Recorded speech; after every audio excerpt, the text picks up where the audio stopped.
Welcome back to the Now Morning Show. It's time for the second installment of our conversation about Oktoberfest Film Festival happening this weekend, the 26th and 27th of October at Caribbean Cinemas. Joining us this morning via Zoom is Antonio Diaz, filmmaker and director of Cane Juice. And in studio, we have Anya Aching, UE film student, filmmaker and director of Skating 868, and Shay Best, filmmaker and director of Spirit Mass, Spirit Island. So let's start with Antonio. Antonio, good morning. How are you?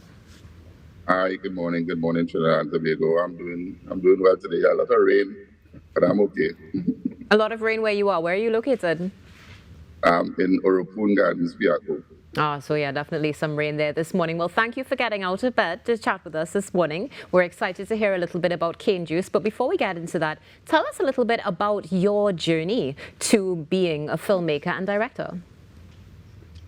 Well, I previously once worked in the corporate communications department of the police service. My first film was approximately 2 years ago, where we did a biopic on the police officers that was involved in the 1990 coup, a production called Code 727. And well, since then I've done approximately 3 or 4 films, and well, I guess the sky is the limit. Wonderful. Well, we are familiar with your work, so we can only imagine what Cane Juice is going to be bringing to the table. Now, let's come to in studio, because in studio we have with us Anya and Shay. Good morning to both of you and welcome. Good morning. Thank you for having us. It's a pleasure to have you as well. And yes, thank you for joining us so early in the morning. Anya, I'd like to start with you. Very colorful background, film student, and so much more. So what brought you to where you are today?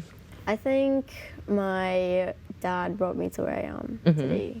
I had a great interest in photography from very young, and that just kind of festered into film, and that's where I am today. Excellent when you're here today with us this morning. And I mean, Shay, you also, your accolades are incredible.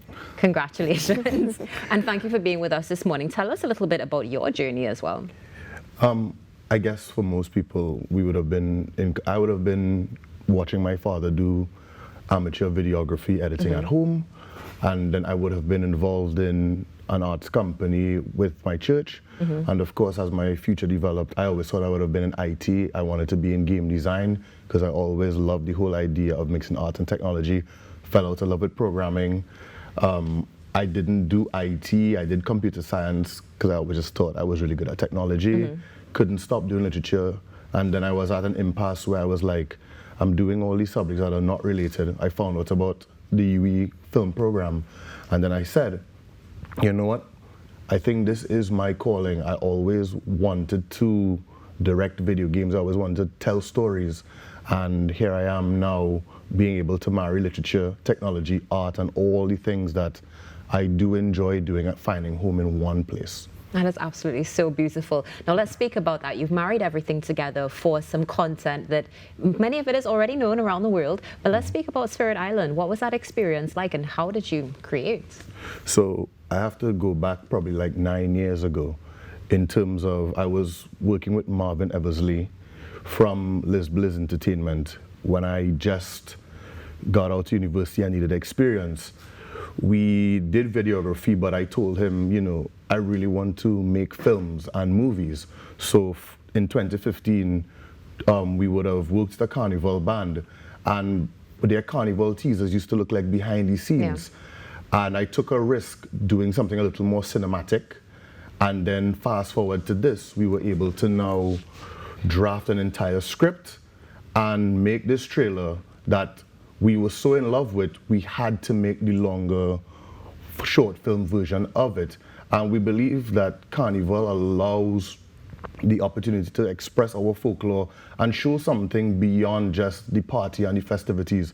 So people like Isabel Farrar, myself, Dominic Koo, Obiora Smith, Marvin Eversley, and the whole Spirit Mass Camp, we were able to come together and create this work of art that went beyond what would have initially been a band launch trailer to excite people for the costumes, but understand that we're able to create a world and create new folklore for our own characters within the context of Carnival and beyond. You definitely had all of us on the edge of our couches wherever we were with notifications on to see this incredible trailer. So hats off to you and looking forward to the entire film.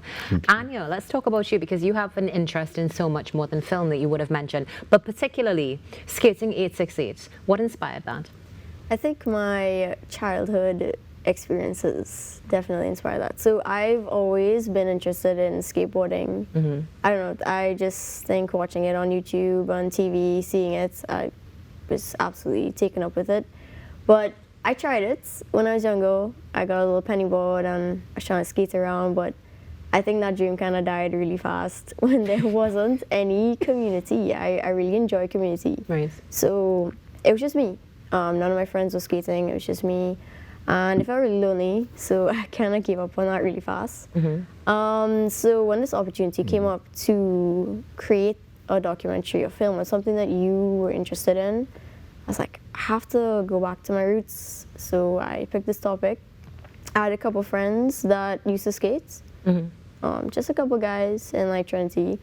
And I was like, you know what, I'm gonna make my documentary looking at the guys who continue to actually push the sport every Saturday. They're down there skating, putting in the efforts, and I was like, this is absolutely amazing because I gave up on it so fast, and these guys are consistently going at it, you know, trying to improve themselves, and that really inspired me to create this. And it's quite interesting as well because similar to what Shay would have been speaking about creating new folklore and really also telling our stories, you're telling a story, a part of Trinidad and Tobago that not everybody sees. So hats off to you as well for continuing to do that. Antonio, let's bring you back into the conversation this morning as well and talk a little bit about Cane Juice. What is the background of it and what can we look forward to? Cane Juice is a short story, and it tells of this lady who is interested in photography, obviously, and she's drawn into the old 1975 Limited factory in St. Madeleine, and something happens there that I don't want to sell it all out, but when you all come this weekend, you all will see the result of that. Well, when will your film be showing this weekend? It will be showing on both days, on Saturday and on Sunday. I think it's around 3 p.m. if I'm not mistaken. Wonderful, and of course we're seeing just a sneak peek of that there. Areas that many of us know and love as well, seeing that you're bringing those stories to life of what would have been so active. Now, of course, dormant. Hannah Abdul is there on screen, showing off what is going to be something absolutely memorable. Good morning, Hannah. Great to see you, of course, continuing to show off that creative flair. So, Antonio, thank you for sharing. It will be happening on Saturday and Sunday. For those of you who may have missed it, this is Cane Juice, a short that definitely is telling the stories of Trinidad and Tobago. And we're going to bring it back in studio now for Oktoberfest Film Festival. Anya, when will your film be showing? On the 26th of October. On 26th of October. Do you know what time? You're not too sure. Not too sure. Okay, no problem at all. And Shay, what about you? It will be playing on the 26th and the 27th of October. On Saturday, the 26th, it will be in the 5:30 block of films. On Sunday, the 27th, it will be at the 8:15 block of films that are closing out the festival. Wonderful. What is in the future for Shay Best? Right now, the goal is to generate funds and, of course, find producers to make one of two of my next feature film projects, because I think we need to make way more films, because we need to see our diverse stories. A singular story is a negative thing, and Trinidad is such a multifaceted and a diverse place. And I think I'm just one of many people who is required to do the duty of telling the various stories that we have in our very multifaceted space. Beautifully said and well needed as well. Anya, I saw you nodding in affirmation. Any closing comments for Trinidad? For Trinidad, I think that we can definitely do more. I think that we need to encourage our younger generations, such as mine and below me, and to keep creating and to foster spaces, safe spaces for us to learn and grow as creatives, which is why I think the Refilm program does that very well. Excellent. And Antonio, closing comments? Well, I invite everyone from Trinidad, you all come and enjoyed the film festival this weekend, and I concur with Anya. I think we need to encourage our young folks more. Our country is such a beautiful place. We have so many locations.